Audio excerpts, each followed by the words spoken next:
So imagine waking up tomorrow. You're pouring your morning coffee, and you realize the invisible digital threads connecting your entire life they've just snapped. Oh, man. That is a rough morning. Right. I mean, we were talking about the network at your workplace completely locking you out. The educational software on your kid's tablet is just going dark. Even the logistics system at the local grocery store, the one that ensures there's actually, milk in the fridge, completely Yeah, paralyzed. totally frozen. Exactly. You step outside, and the physical world looks totally normal, right? Hmm. But the underlying nervous system that makes any of it actually function has been compromised. It's a chilling scenario, honestly, Mhm. largely because we don't actually perceive those threads until the exact moment they sever. Mhm. I mean, what's fascinating here is that we navigate our daily routines almost entirely oblivious to the sheer volume of digital infrastructure holding our physical reality together. Yeah, we really do. We still operate under this outdated illusion that there is a digital world inside our screens and a physical world outside of them. But that divide is gone. That evaporation of the digital physical divide is exactly what we are unpacking today. We have a massive stack of sources to go through, primarily drawn from the highly regarded cybersecurity radio program Cyber After Work. And the timing of this discussion is incredibly intentional because today actually coincides with Safe Internet Day. Which is a vital initiative. It's celebrated globally every second Tuesday of February, though I think the term internet safety sometimes makes people think exclusively about, like, choosing a strong password or avoiding a suspicious link in an email. Right, like the basics. Exactly. But the scope of the threat is just so much broader now. Which is the core mission of our deep dive today. We are going to explore the absolute full spectrum of vulnerability.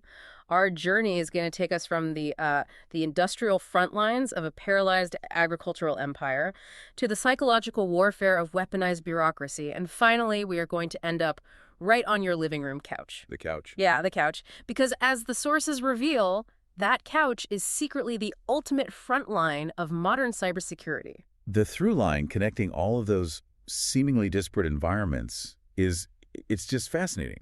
Because whether you are the CEO of a multinational logistics firm managing a massive crisis, or just a parent trying to manage a teenager's screen time, the underlying architecture of vulnerability is identical. The scale changes, but the core issue doesn't. Right, the scale of the fallout changes, but the human element remains the ultimate exploitable variable, always. And speaking of that human element, I was reading through the industry chatter in our notes before we started, and there is a massive buzz right now about the upcoming Rooted conference. Oh yeah, Rooted is huge. Right, so it's happening March 5th, 6th, and 7th at Kannapolis with the intensive boot camps on the 3rd and 4th. And I saw that Patrick Breyer is a key speaker this year. That's a big deal. It really is. For anyone unfamiliar, he's a massive figure in digital rights activism.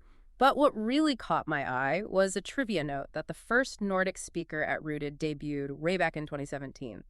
So why is that international community aspect so heavily emphasized in these source materials? Like, why does it matter? Because it represents the only viable defensive strategy against modern threat actors. You see, the criminal underground operates as a highly efficient, borderless community. They're constantly talking to each other. Constantly. They share malware, they sell exploits to one another on dark web forums, they collaborate on massive campaigns. So the mention of Breyer, a privacy advocate, speaking at a deeply technical hacker conference, or the continuous internationalization of the event since 2017, it proves that the defenders are finally realizing they have to operate the exact same way. Right, you can't fight it alone. Exactly. Yeah. If an IT director in Madrid or, a parent in Stockholm tries to fight this battle in isolation, they have already lost. The intelligence absolutely has to be collective. That makes perfect sense. So, to truly understand what we are up against, okay, let's unpack this and start our journey in the physical world. Let's look at the visceral reality of what happens when the digital brain of a massive industrial operation is just switched off. It's terrifying. It is. Our sources detail a recent case study involving a major agricultural juice company down in Valencia. And to put the scale of this operation into perspective for you, this single facility handles 160,000 tons of fruit annually. Wow. You really have to try and visualize the sheer logistical momentum of an operation that size. I mean, 160,000 tons of perishable physical material. It's a mountain of oranges. Right, it's a mountain. And that requires fleets of trucks operating on strict down-to-the-minute schedules. It requires massive warehouses with tightly controlled temperature environments, automated sorting machines, and hundreds of floor workers. It is essentially an industrial symphony. And recently, the music stopped. Yeah, it did. They suffered a total IT lockout via a ransomware attack. For 2 full days, their entire system went dark. The fallout detailed in the reporting is just staggering. We are talking about paralyzed industrial processes. The physical conveyor belts and sorting mechanisms simply halted. Their billing and logistics networks were blocked. And perhaps most immediately distressing, payroll systems for the employees were totally frozen. I keep thinking about this like someone walking into a massive warehouse and just flipping a switch that turns off gravity. That gravity analogy captures the chaos perfectly.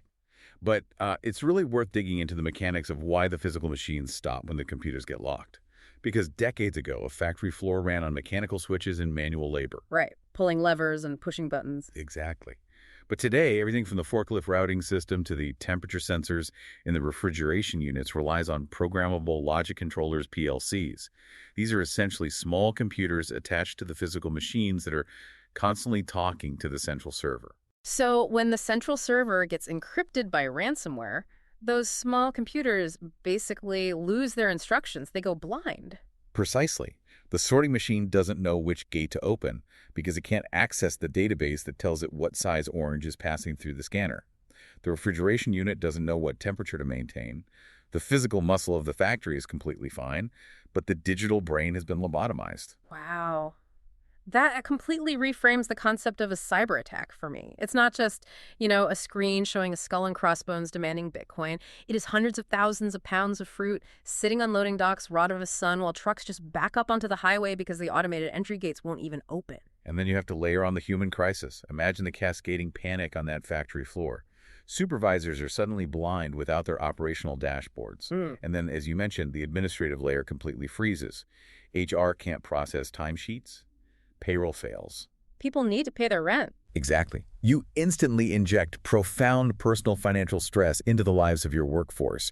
An employee who relies on that check to buy groceries on a Friday is suddenly just collateral damage in a digital extortion plot. It's brutal. But reading through the cyber afterwork coverage of this incident, I was actually quite surprised by the tone because the commentators framed the outcome of this specific Valencia case almost as a victory. Why is a 2-day total lockout considered a win? I know it sounds counterintuitive, but in the current threat landscape, a 48-hour recovery from a total ransomware encryption is blisteringly fast. We regularly see municipalities, hospitals, logistics firms crippled for weeks, sometimes even months. Oh, easily. Because the attackers don't just encrypt the live systems. They spend weeks quietly moving laterally through the network to locate and destroy the digital backups before they finally pull the trigger on the main attack. So they ensure you have absolutely no safety net before they push you off the cliff. That's exactly it. So the fact that this company bounced back in 2 days, and crucially, the reporting indicates they did so without paying the ransom, that tells us they had exceptional external IT support and incredibly robust, likely air-gapped, incident response protocols. Meaning backups that weren't connected to the main network. Right. They were able to isolate the infected hardware, wipe the systems, and restore from secure, uncorrupted backups. Okay, let me push back on that a bit, though. We're talking about a massive enterprise moving 160,000 tons of product. Shouldn't a company of that scale have infrastructure that prevents the ransomware from getting in at all? I mean, people always say, just put your data in the cloud, it's totally safe. And that assumption right there brings us to one of the most dangerous blind spots in modern business, the absolute unquestioning trust we place in third-party providers. We have convinced ourselves that because we pay a monthly subscription fee to a tech giant with a slick website, our digital safety is guaranteed by some ethereal magic. Right, the magical cloud. Yeah, but the sources bring up a chilling historical counterexample to shatter this illusion. They talk about the OVH data center fire. Oh, right, the OVH fire. Let's delve into the mechanics of that because it perfectly illustrates the vulnerability you're talking about. Yeah, so OVH is one of the largest cloud hosting providers in the world. And a few years ago, one of their massive physical data centers in Strasbourg literally caught fire and burned to the ground. Burned to the ground, like physical flames. Physical flames, firefighters, the whole thing. Now, thousands of businesses had their data hosted on those servers, and they slept soundly, thinking, my company is safe, our infrastructure is in the cloud, but the cloud is just a marketing term for someone else's physical computer sitting in a giant warehouse. And warehouses are subject to the laws of physics. They can burn. But surely the businesses that paid for cloud backup services were okay, right? Like if the main server burns, you just download the backup from the rest of the cloud. You would hope so. But here is the catastrophic architectural failure that was exposed overnight. Many of those businesses realized, entirely too late, that the provider was storing their secure backups on different servers located in the exact same physical building as their primary data. Oh, no. Yeah. When the building burned down, the primary data and the pristine backups turned into ash simultaneously. That is just devastating. So if you're a business owner listening to this right now, the immediate question you have to ask yourself is, do you actually know the physical geography of your digital safety net? That is the exact challenge. You have to audit your providers. If your data hosting company's primary facility were hit by a meteor tomorrow, would your business survive? Have you ever actually tested restoring your backups? Or are you just blindly trusting a green check mark on a dashboard? It's a harsh reality check. But while attacking the infrastructure, bringing down servers or deploying complex ransomware to lock down a factory, while that is devastating, it's also incredibly difficult, noisy, and resource-intensive for the criminals. Very much so. Which brings us to a really fascinating pivot in our sources. If breaking through the firewall is too hard, how do you get inside? You don't break through the firewall. You attack the human mind, and you convince the person on the inside to open the door for you. Welcome to the deception game. Our sources detail an ongoing, highly sophisticated psychological warfare campaign happening right now in Spain. It is the absolute weaponization of bureaucracy. Attackers are executing massive phishing campaigns, perfectly impersonating the Social Security and tax authorities. And we really need to discard the outdated image of what a phishing email looks like. These are not the clumsy, poorly translated messages from a supposed foreign prince that we laughed at 10 years ago. Right, the typos and weird grammar. No, we are talking about pixel-perfect clones. They use the official government crests, the exact institutional fonts, the correct legal terminology, and totally flawless formatting. The technical replication is flawless, yeah, but the psychological strategy is what makes it so dangerous. They don't just send a generic, please update your password. These emails deliver urgent, terrifying notifications. They claim you have an unresolved debt, an urgent tax anomaly, or a penalty fee that must be paid immediately to avoid legal action. It's designed to induce panic. Exactly. And they provide a link directing the victim to a fake electronic headquarters to download a quote-unquote notification document, which is actually just a payload packed with malware. But I keep coming back to this question. We have all been subjected to cybersecurity training for decades. Every corporate memo, every IT onboarding session hammers home the exact same message: don't click the link. So why is the specific flavor of the fake tax authority still yielding such incredibly high success rates against professional, educated business administrators? Because it ruthlessly exploits the very real, very precarious physiological state of running a business. To understand why an educated accountant clicks that link, you really have to look at the mechanics of modern commerce. A huge percentage of companies rely on public contracts, government tenders, or large business-to-business agreements. And the foundational requirement for all of those is holding a clean certificate. Right, undeniable proof that you are perfectly up to date with your Social Security and tax obligations. Exactly. If you show up on a government default list, you are immediately disqualified from bidding on the new contract. But it actually goes deeper than that. How so? Well, in many jurisdictions, if your company owes a debt to the tax authority, your current clients might be legally obligated to freeze your payments. Wow, really? Yes. They have to redirect the money they owe you straight to the government to cover your debt. So put yourself in the shoes of a company administrator. It's Thursday. You're expecting a massive invoice to clear so you can cover payroll on Friday. And suddenly, an email lands on your desk with the official tax agency crest, declaring your company is in default. The cortisol spike must be immediate. The fear is instantaneous and completely paralyzing. The fear of losing cash flow, of missing payroll, of losing your biggest client. It induces tunnel vision. It completely bypasses the prefrontal cortex, the logical, critical thinking part of the brain that remembers the IT training from 6 months ago. It's weaponized tension? Exactly. The attacker engineers a scenario where the victim feels they must act within the next 60 seconds to save their company. In that state of panic, they just click the link to see what the problem is. That is terrifyingly effective. So what is the defense mechanism against our own biology? The defense has to be an unbreakable operational habit. The golden rule is never, under any circumstances, click the link provided in the message. I don't care how real it looks or how terrified you are. Take a breath, step away from the email, open a fresh browser window, and navigate independently to the official electronic headquarters of the agency. If you actually have a tax anomaly, it will be sitting right there waiting for you in your secure official portal. It sounds so simple, but I can totally see how the adrenaline overrides it. Now, as I was analyzing the sources, a massive question popped up for me. How do these attackers know exactly who to target? Like, they aren't just sending these tax threats to random teenagers. They're hitting the inboxes of the exact financial administrators who care about these issues. Where are they getting this curated targeting data? If we connect this to the bigger picture, that question takes us directly to the underground economy of data.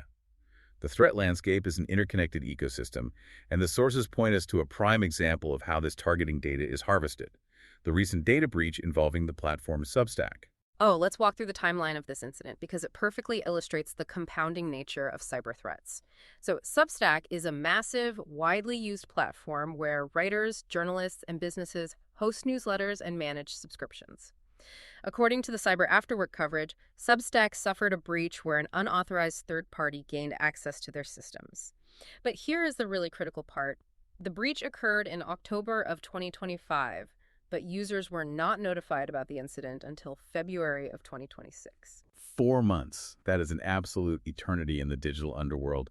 And what specific data was exfiltrated during this breach? Well, the reporting specifically notes that highly sensitive financial data like passwords and credit card numbers were not compromised.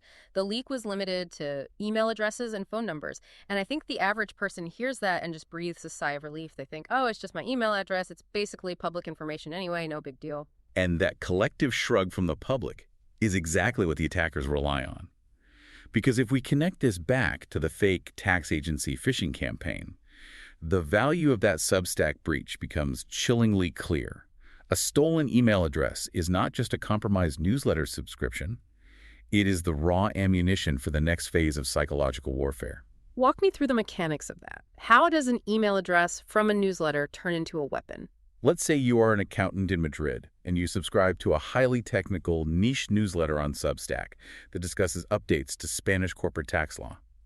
When Substack is breached, the attackers steal that subscriber list. They don't just have a random list of emails. They now possess a perfectly curated database of professionals who care deeply about Spanish tax law. Oh, wow. They have basically already done the market research. Exactly. Yeah.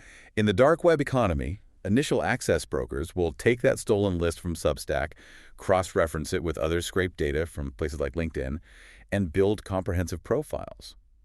Now, instead of blasting a million random people hoping one of them happens to be an accountant, they take their meticulously crafted Social Security phishing email and send it directly to that curated list. So it feels incredibly personal. Highly personal. They address you by your title, they know you manage taxes, and because they also stole your phone number, they can hit you with an SMS text message at the exact same moment the email arrives to compound the panic. The coordination is breathtaking. It means that the minor data leak of today is the foundational architecture for the devastating, highly personalized attack of tomorrow. It is a compounding ecosystem. Which brings up a really critical dilemma for the broader business community. If these threat actors are employing this level of sophisticated data harvesting and psychological manipulation, how can a smaller entity, like a local mechanic, a bakery, a mid-sized law firm, possibly defend themselves without an enterprise-level, multi-million-dollar cybersecurity budget? That is the ultimate David and Goliath scenario in the digital age. They share the exact same internet, the exact same attack surface as the massive enterprises, but with a fraction of the resources. Our sources do highlight a fascinating initiative addressing this exact gap, though. Let's look at VAPASEC. They have launched an initiative for 2026 offering a completely free 30-day trial of their web protection service to any website owner. And the brilliance of this initiative isn't necessarily just the software itself, it's the visibility it provides. The goal is to expose the invisible, relentless war that is happening on regular, seemingly unimportant servers every single second of the day. Here's where it gets really interesting, because I was trying to conceptualize this, and it made me think of a physical storefront. Imagine you own a small, quiet bakery on a side street. You lock the door at 6 p.m., you go home, and you sleep soundly. You assume your shop is perfectly safe because, well, you don't sell diamonds, you sell bread. There's no reason for a sophisticated crew of thieves to target you. Right, it doesn't make Why? sense physically. Exactly. But if you were to install a hidden security camera pointing at your front door, you wouldn't see an empty, peaceful street. You would review the footage the next morning and realize that automated robots are walking down your block, violently jiggling your door handle, probing the lock every 5 seconds, 24 hours a day. That analogy is brilliant because it highlights the automated nature of the threat landscape. Small business owners suffer from a very dangerous misconception. They look at their simple informational website. Maybe it just has their opening hours, a PDF menu, and a contact form. And they think, I don't process credit cards here. I don't hold medical records. I have absolutely no data worth stealing. Why would a hacker waste their time targeting me? Right. If there is no gold in the vault, why break in? Because you are fundamentally misunderstanding what the attacker considers valuable. The prize isn't the data on your website. The prize is the server itself. It's the computing power and the trusted reputation of your domain. Hackers aren't sitting at keyboards manually typing commands to guess the password to your bakery's website. They deploy vast botnets networks of thousands of automated programs that relentlessly scan millions of websites simultaneously, searching for outdated WordPress plugins or unpatched vulnerabilities. So let's break down the mechanics of what happens when that automated robot actually finds a loose digital door handle on the bakery site. What do they do with the server once they are inside?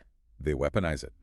Once they compromise your simple informational site, they secretly implant malicious code. Now, your website looks perfectly normal to you, but when your legitimate customers visit your site to check your opening hours, your server silently distributes malware to their laptops or smartphones. Wow. You have unwittingly become a digital infection hub, spreading the disease to your own community. Exactly.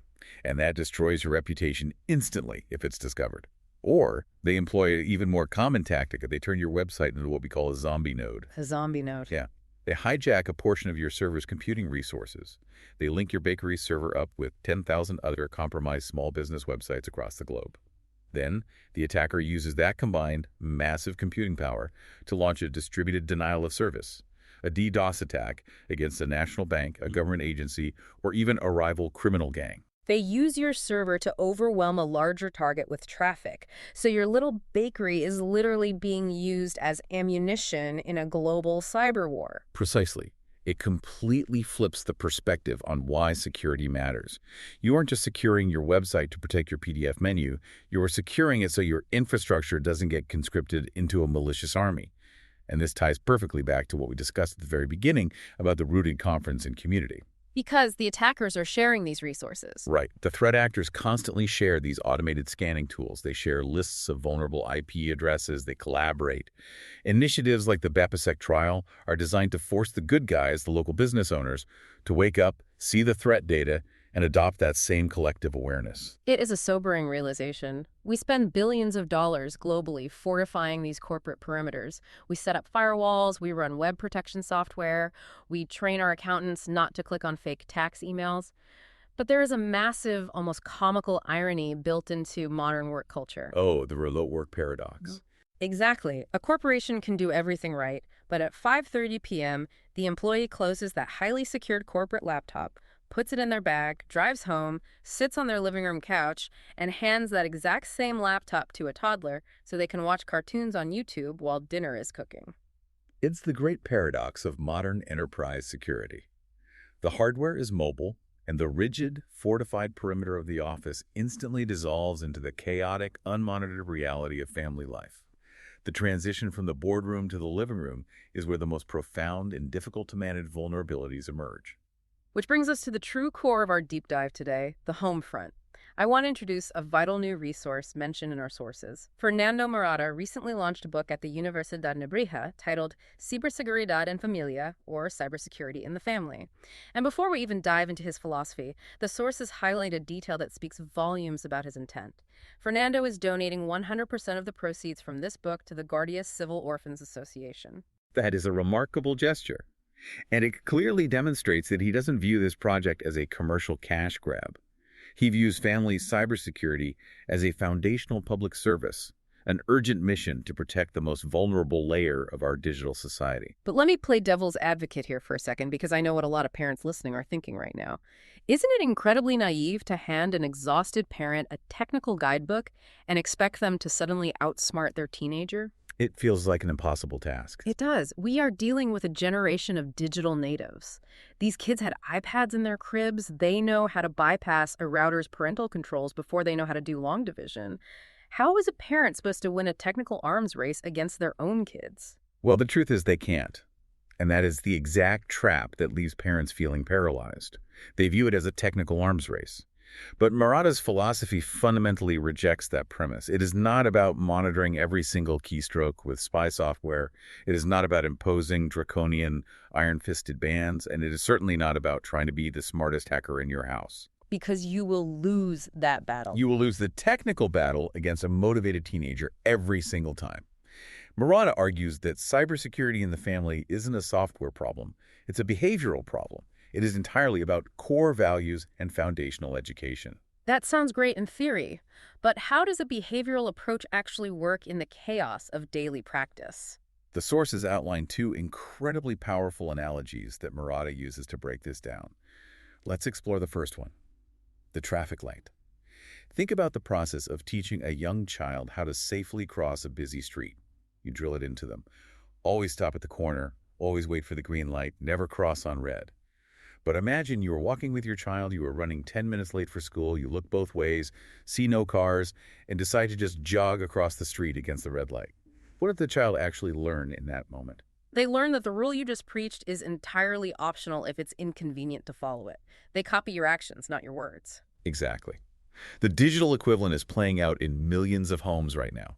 You can lecture your teenager all day long about the importance of limiting screen time, protecting their digital privacy, and the dangers of oversharing on social media. But if you are constantly doom scrolling through your feeds at the family dinner table, or if you are posting geotagged photos of every single family vacation without a second thought, you have already lost the battle. Because they're watching it. Right. They are observing your digital hygiene. The absolute foundation of digital parenting is modeling the exact behavior you demand from them. That is a severe reality check. It is so easy as an adult to set strict rules for the kids and then excuse our own bad habits by saying, well, I need my phone for work. What about the second analogy? The sources mention something about a bull ring. Yeah, this one addresses the profound danger of unguided access. Murata compares handing a child an unrestricted smartphone to physically dropping them into a bull ring with a massive, angry bull. Wow. You would never, ever do that. If a child wanted to become a bullfighter, they would spend years training, studying the animal's behavior, and practicing with small, harmless calves in a highly controlled environment before they ever stepped into the main arena. But with technology, we skip the training entirely. We just hand over a device with full internet access and basically say, good luck on TikTok, try not to get into trouble. Precisely. We conflate ease of use with safety. Because a smartphone interface is designed to be frictionless and intuitive, we falsely assume the environment it connects to is safe. It is not. The internet is the bull ring. Murata emphasizes that we must approach internet access with the same gravity as drug education. Comparing an iPhone to drug education sounds a bit extreme, doesn't it? It sounds extreme until you examine the mechanics of the exposure. Think about how we approach substance abuse education. You know you cannot simply lock your child in their bedroom forever to protect them. They will inevitably go to parties, they will be out in the real world, and they will be offered dangerous... Right, you can't be there 24/7. Exactly. A strict ban doesn't protect them, it just ensures they are entirely ignorant and vulnerable when they finally encounter the danger. The internet is exactly the same. You cannot ban it. They will access it at school, at a friend's house, or on a public Wi-Fi network. The goal of digital parenting isn't to build a wall around them.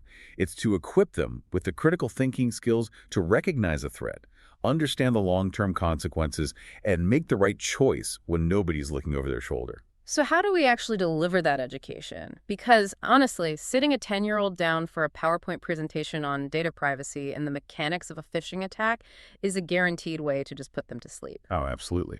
But our sources highlight some highly creative, practical solutions Murata proposes, and I absolutely love this approach.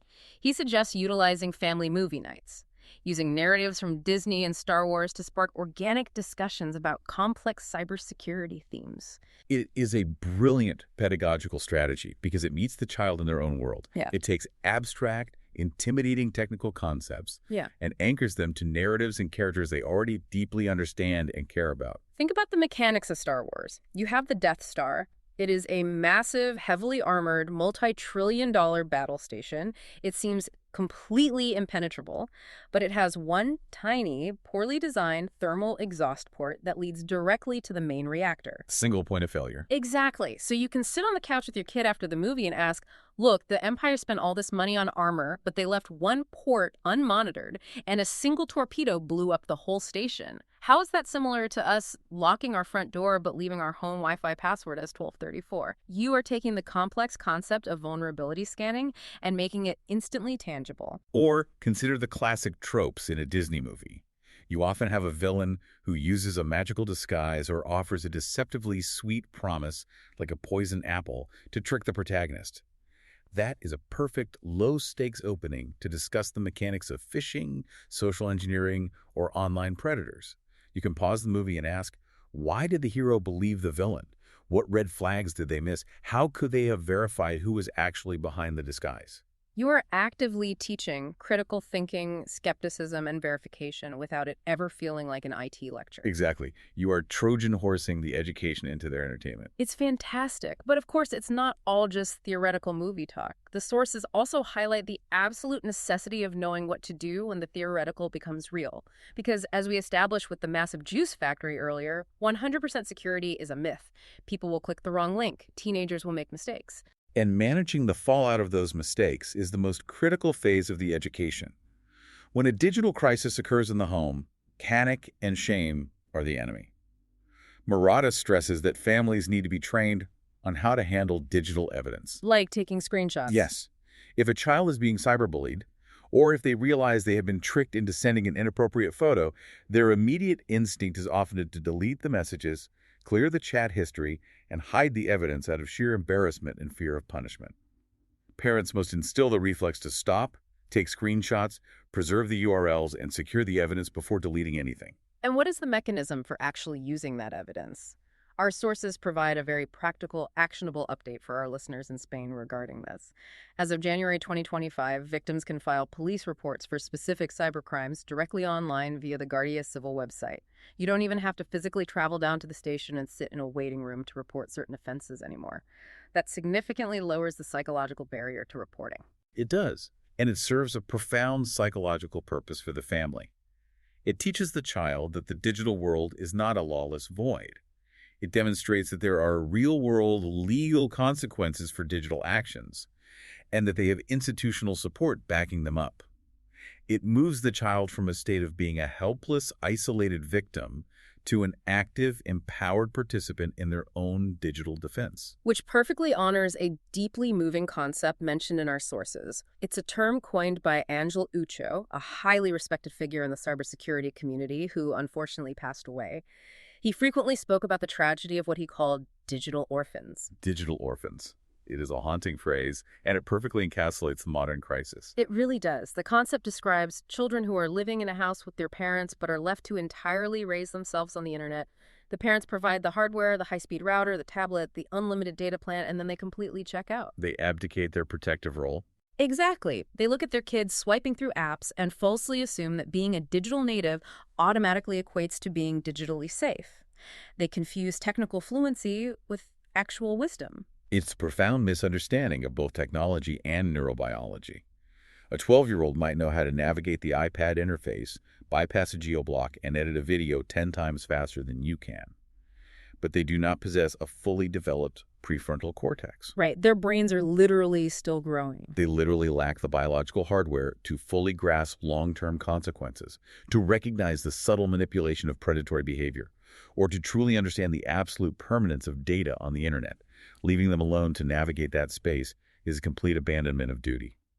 Parenting does not stop at the edge of the glass screen. The microenvironment of the home, the parent and the child having those hard conversations on the couch, is where the foundation must be laid. But that brings us to a fascinating macro-level question. What happens when we zoom out? What happens when society looks at this generation of digital orphans and decides that because parents are failing, the government needs to step in and engineer the perimeter for them? That brings us to our final section, the policy paradox. This is where the intersection of technology, sociology, and legislative action gets incredibly complex and, frankly, highly contested. To be absolutely clear, we are going to examine this debate strictly through the technical lens provided in our sources by Panda Security. Okay. We are not endorsing a political stance on state intervention. We are purely analyzing the technical mechanics of a current national debate in Spain regarding the proposed outright prohibition of social media access for minors. We just spent a significant amount of time exploring why behavioral bans fail at home. Does Panda Security's technical analysis suggest a nationwide state-level ban will actually function as intended? This raises an important question, but the short answer from the technical analysis is no.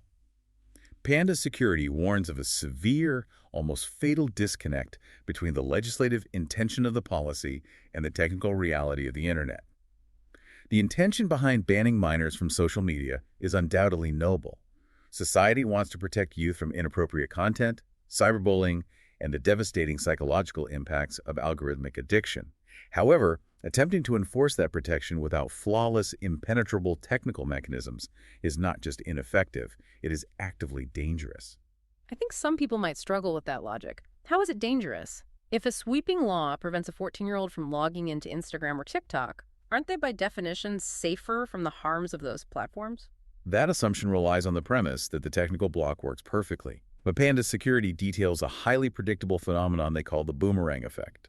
If a government implements a ban using basic mechanisms like ISP-level IP blocking or simple age verification pop-ups, you have to remember who you're dealing with. Right, technically fluent teenagers. Exactly. You are dealing with highly motivated, technically fluent teenagers. They will not simply shrug their shoulders and go read a book. They will immediately utilize evasive tools. Let's explain the mechanics of those evasive tools for a moment. How exactly does a teenager bypass a nationwide block? The most common method is using a virtual private network, or a VPN. A VPN essentially creates an encrypted, secure tunnel between the teenager's phone and a server located in another country, say Switzerland or the United States. So they spoof their location. Right. The local internet service provider, and by extension the government block, can only see that the phone is connecting to the VPN. They cannot see what websites the phone is ultimately accessing through that tunnel. Alternatively, they might use the Tor network, which bounces their connection through multiple encrypted relays around the globe, making their origin point completely untraceable. Okay, so the teenager downloads a VPN and bypasses the ban. But isn't that just putting them right back on TikTok where they started? Why does Panda Security argue that this evasive action makes the situation worse? Because of the secondary consequences of driving user behavior underground. The boomerang effect means that by trying to forcefully block them from mainstream platforms, you inadvertently push them into the darkest, least regulated corners of the Internet. Mainstream platforms like Instagram or TikTok certainly have massive flaws, but they also have thousands of content moderators, automated systems scanning for explicit material, and established protocols for cooperating with law enforcement. Once a teenager uses a VPN to bypass a block, or navigates to alternative, unregulated fringe platforms to avoid the age gates, they enter what security researchers call the muddy waters. The unmonitored fringes. Exactly. And you have to ask yourself who intentionally operates in those muddy waters: cybercriminals, extremists, and predators. These threat actors are highly aware of the sociological dynamics of a ban. They intentionally wait in these unmoderated spaces. Does they know the kids are coming? They exploit the controversy. They know that a teenager who has just used a VPN to access an obscure alternative chat forum is likely feeling rebellious, is actively bypassing rules, and crucially is completely cut off from any parental oversight because the parents assume the government ban is keeping them safe. These newly arrived, isolated youth become prime targets for exploitation. That is a chilling mechanism. The attempt to build a massive protective wall actually functions as a funnel, driving the youth directly into the waiting hands of the worst actors on the Internet. Precisely. Furthermore, the technical analysis points out that these underground alternative environments completely lack the algorithmic safeguards against illegal content found on mainstream platforms. In many cases, the architecture of fringe platforms actively amplifies extreme, radicalizing, or deeply illegal content because there is no moderation team to suppress it. It's the Wild West. It is. So the well-intentioned attempt to cure the disease of mainstream social media addiction inadvertently exposes the patient to far more lethal digital pathogens.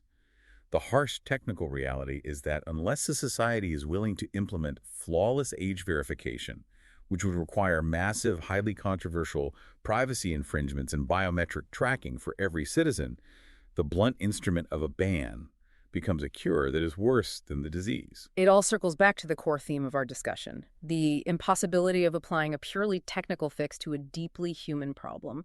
You cannot write a piece of code that replaces active parenting, and you cannot legislate your way out of technological evolution. Which brings us to a crucial synthesis of everything we've unpacked today.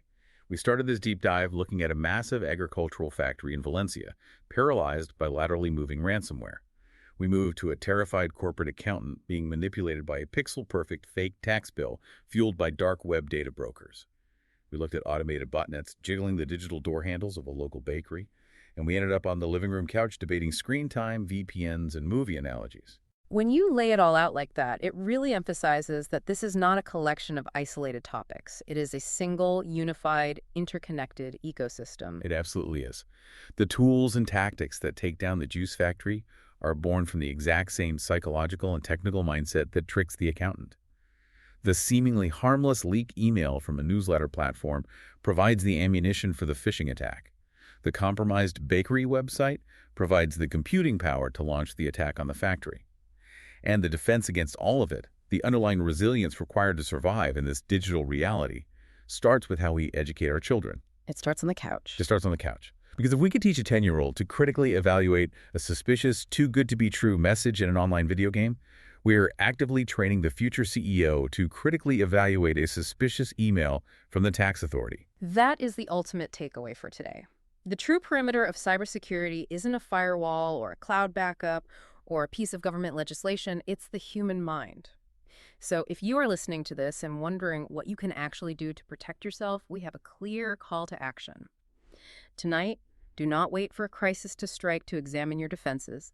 Take stock of your own digital perimeter. If you run a business, call your IT provider and ask exactly where the physical servers holding your backups are located.